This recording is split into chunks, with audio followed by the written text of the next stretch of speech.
This video is made possible by care of.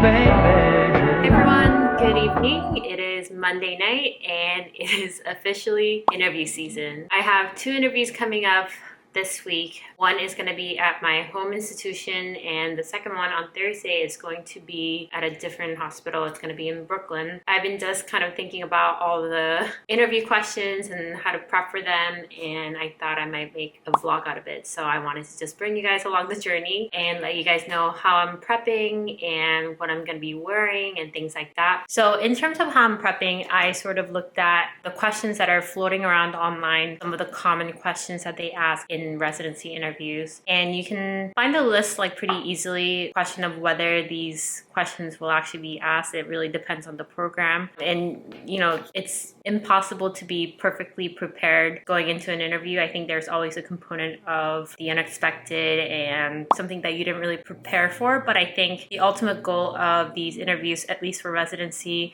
and probably for medical school as well, is for the programs to get to know you, and not just get to know you, but get to know you beyond what the numbers say in your applications and what your CV says or what your resume says. So I think, at least in my opinion, at least I think that is the main purpose of these interviews. So I'm kind of going into it with the attitude of I just want them to get to know who I am as a person. And I think that takes a lot of the pressure off of this whole process. Always helpful to go through this process with a friend. So I am pairing with my friend Dania, who is also going to emergency medicine. So we are sort of bouncing questions off of each other and trying to prepare together. That way you don't feel so alone. So that's today for me. In terms of outfit, I have really just one outfit because I really just wanted to find one outfit that works and just stick with it, not try to experiment too much. You guys look at my closet. I really have like really neutral, similar colored shirts. Here's all my whites. I have the striped white, beige, and some of the blush pink, light blue / light gray. This is like a rare color, navy, black, and that's really how I prefer my tops to be, just neutral, so I don't really have to think about it that much. And when it comes to bottoms, I really just have dark colored pants. That's just my personal preference. I think when it comes to interview outfits, there's many opportunities in life to stand out with your clothes and make a statement about who you are with fashion. I think that interview is not the time to do that. At least my personal opinion is to not be recognized by your clothes at the interview, because if somebody remembers you by your clothes, they're not thinking about all the great things that you said about yourself and your experiences and your CV. So I think at least for medical school and for residency interviews, it's perfectly fine to just blend in and wear that black suit or wear that navy suit and like have it be totally unimpressive. I think that's the safe way to go, to be honest. So I'm gonna be wearing, maybe I'll show you guys actually wearing it. Okay, so this is outfit number 1 of what I'm thinking about wearing. It's a black pencil skirt. It's long enough to come a little below my knees. It could probably be at my knees and still be okay, but I'm more comfortable with slightly longer lengths. And this is just a blazer, not a set. I think the problem with this outfit actually is that the skirt is on the longer side and the blazer is also on the longer side, so I don't think that it quite looks like a suit. I think it just kind of looks like I'm wearing a longer blazer over a blouse and a skirt. So I think I'm gonna try on outfit number 2. So this is outfit number 2, and I think I feel much comfortable in this outfit. I'm wearing basically ankle pants. I think they're from Ann Taylor, and the same blazer and the same blouse. Blouse is from J. Crew from a while ago, and I think the blazer is from Calvin Klein, also from a while ago. Do feel more comfortable in like a pantsuit than like skirt, and I think the longer length of the blazer still works. So I think this outfit is the one that I'm going to go with. This actually is the same outfit that I wore for the interview that I had during my OA rotation in August. And I think it works. If I wanted to switch it up, I would probably wear a different blouse. I would probably stick with something neutral like light gray or light pink or beige or something like that. So this is going to be my outfit tomorrow. Alright, so I'm going to continue prepping for my interview questions, and I will check in with you guys a little later.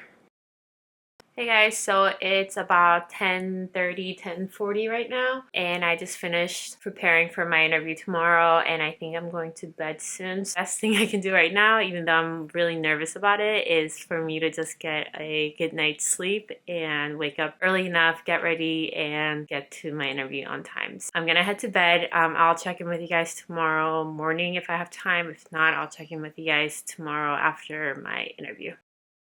I think that it went pretty well. I had an answer for all the questions, and I think that's really all you can hope for. In my head, I was imagining times where they would ask me a question and I would literally have nothing to say, and my mind would go blank, and that was like kind of my feared situation, but that didn't happen, so that's good. I'm really happy that it's done and that it's behind me, and it's just one of the interviews I can cross off my list, and I can just go on to focus on my other interviews that are coming up. So I just got home. I'm gonna change. I think what I'm gonna do is I'm gonna print out a calendar of all my interviews that are coming up, because there's a bunch that's coming up in the next month or so. So I want to have like a physical calendar with me so that if I get new interview invitations, I can know exactly what days I'm free. So I think I'm gonna do that. And then I might take a nap, because it was like kind of mentally draining to answer questions and have everyone kind of evaluate you the whole day. So maybe take a nap, maybe do some other stuff, maybe prep for my interview that's coming up in 2 days. That is what I'm gonna be doing for the rest of the day. Okay, so this is what I ended up doing. So I printed out my Google Calendar so that I can keep track of all my interview dates. What ends up happening is you get your interview invites from your email, and a lot of times I'm either at the hospital or doing something else, and I open the email, and because these residency interviews tend to be very competitive, you have to sign up for an interview date right away. Otherwise, they can run out of space and you have to be on the wait list. And something that ends up happening is you're on your phone and you're checking the calendar of when you're free and when you're not. You end up having to kind of switch between the two apps back and forth. So you're checking your calendar, but you're also checking the interview dates that are offered. So doing that can kind of waste your time. I decided that the best way to do this is to print out an actual physical calendar. So of course everything is on my Gmail, so I printed out my Gmail calendar for the month of October, November, and December so that I can have it with me at all times. So when an interview invite comes in, I can quickly take a look and see what dates are free, and I can sign up for the interview. I don't remember having to do this in medical school interviews because I think that they offer you a date, I think. I don't think that you have to go sign up for available spots. Maybe it's changed since last time I applied to medical school. But for residency interviews, like those spots get filled up really, really fast. I know I'm on at least one wait list to find an interview date, so you have to act fast. So I think these paper calendars will come in really handy. Or you can also opt to use like a physical monthly calendar. I think for this purpose, I think like a monthly view is like the best view of your month rather than like a weekly view, which is what I normally prefer.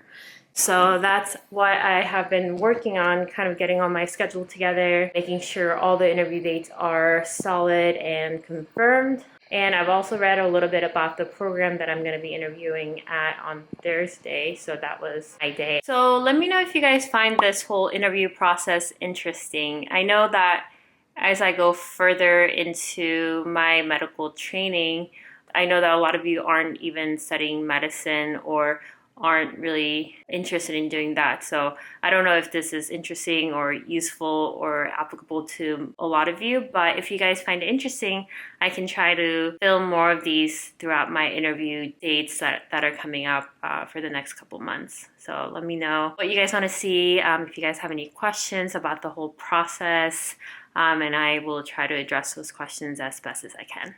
Before I finish the video, I want to thank Care of for sponsoring this video. Care of is a supplement company and they deliver daily vitamins to your home. So something that I really like about their website is that they actually list all the research that is related to the supplements that they recommend. So for example, they have categories such as mixed research, emerging research, meaning there's not enough, strong research or very strong research, or traditionally used, meaning these supplements have been used in different cultures for a long time.